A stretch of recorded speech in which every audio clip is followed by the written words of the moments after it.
Alors, nous allons voir la construction de rectangles cette fois-ci, qui sont des parallélogrammes particuliers. On commence par le rectangle bleu.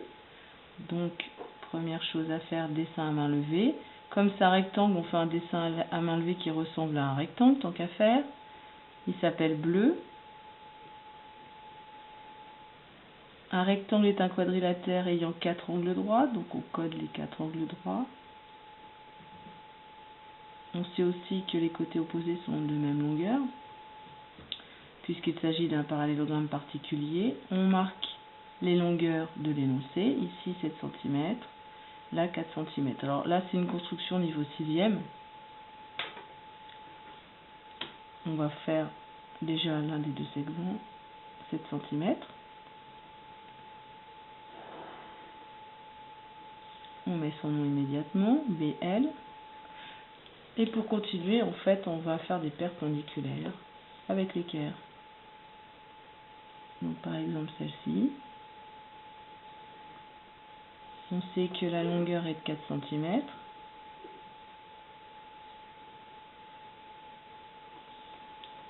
Là, on a donc le point E. Ensuite, une deuxième en B.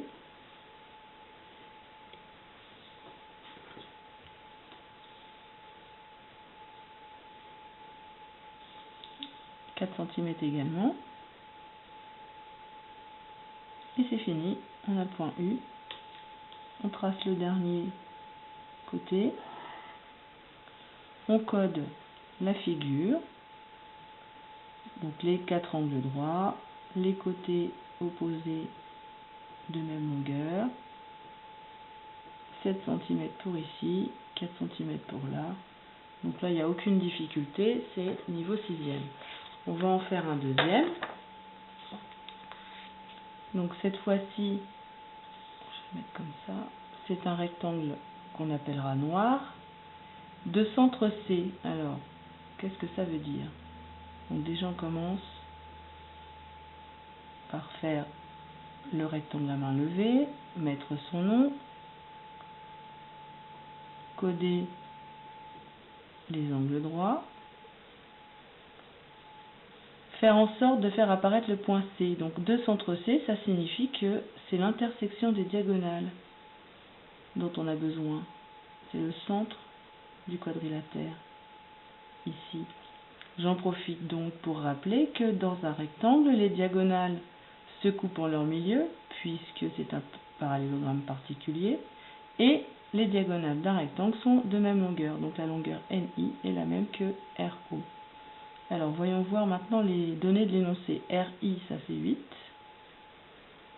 Et OC, 4,5. Donc en fait, on vous donne la longueur de la moitié de la diagonale. Donc je vais coder la propriété dont je viens de parler. Donc 4,5, je le retrouve 4 fois. Je vais aussi coder les côtés opposés de même longueur.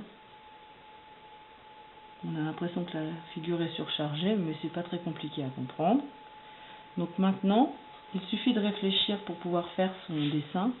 Là, en fait, on se rend compte qu'il y a plein de triangles isocèles.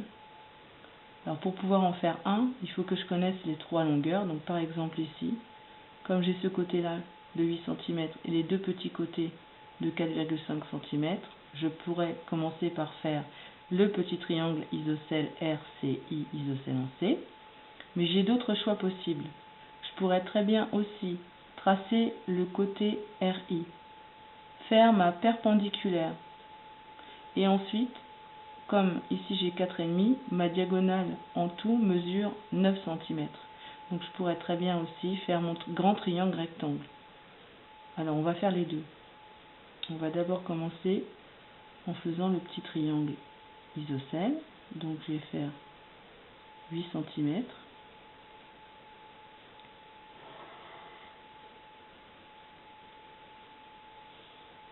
Donc RI.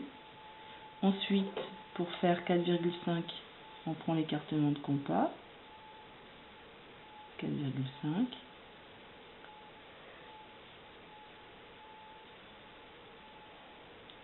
Donc là, j'obtiens le centre C. Alors je ne vais pas m'arrêter là, je vais continuer puisque la longueur de la diagonale vaut 2 fois 4,5. Donc je vais continuer de façon à terminer mon rectangle. Je vais reporter cette longueur là donc ici et celle-ci ici.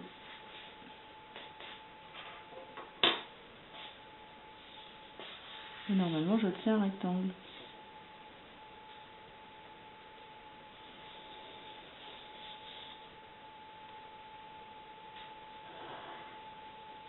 Je n'oublie pas N, O. Je finis mon dessin proprement en le codant entièrement. Donc là c'est une première possibilité. On vient de faire un mini triangle isocèle. Là je n'oublie pas les côtés opposés de même longueur. Donc voilà pour la première idée de construction. Maintenant, deuxième idée.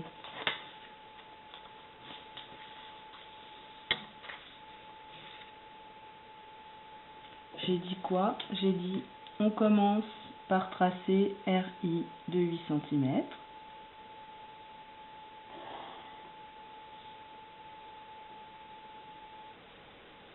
Et ensuite, on peut tracer la perpendiculaire, enfin la demi-droite perpendiculaire, puisqu'on ne connaît pas la longueur, on va faire la demi-droite perpendiculaire, on verra bien.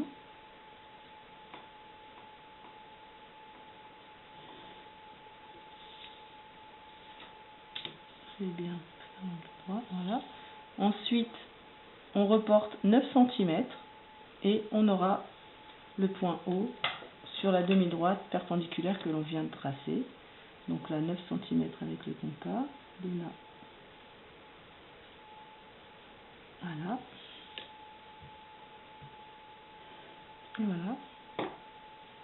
Donc maintenant, j'ai le point O qui est ici. Si je veux, je peux tracer je vais la tracer la diagonale, parce que comme dans l'énoncé, on me parle du centre C du rectangle, ça sous-entend quand même qu'il faut qu'on le voit. Maintenant, pour terminer, j'ai le choix. Soit je vais reporter cette longueur-là au compas ici et celle-ci ici, soit je vais finir en faisant 2 perpendiculaires. Là, c'est au choix, hein. Vous voyez ce que vous préférez faire. Si vous êtes bien précis et propre quand vous faites vos constructions, il n'y a pas de problème. Donc là, par exemple, moi, je vais finir en faisant des perpendiculaires pour changer un peu. Donc, il faut être bien précis, bien propre. Et à ce moment-là, il n'y a pas de problème. J'ai mon point N ici. Je termine en faisant la deuxième diagonale afin de faire apparaître mon point C ici. Et j'obtiens exactement le même rectangle que tout à l'heure, mais en faisant autrement. Donc là, c'est pareil, c'est vous qui voyez ce que vous préférez. Il y en a qui vont passer par le triangle isocèle, d'autres qui vont voir plutôt le grand triangle rectangle. Là, c'est vous qui choisissez ce que vous voulez du moment que la construction est correctement réalisée.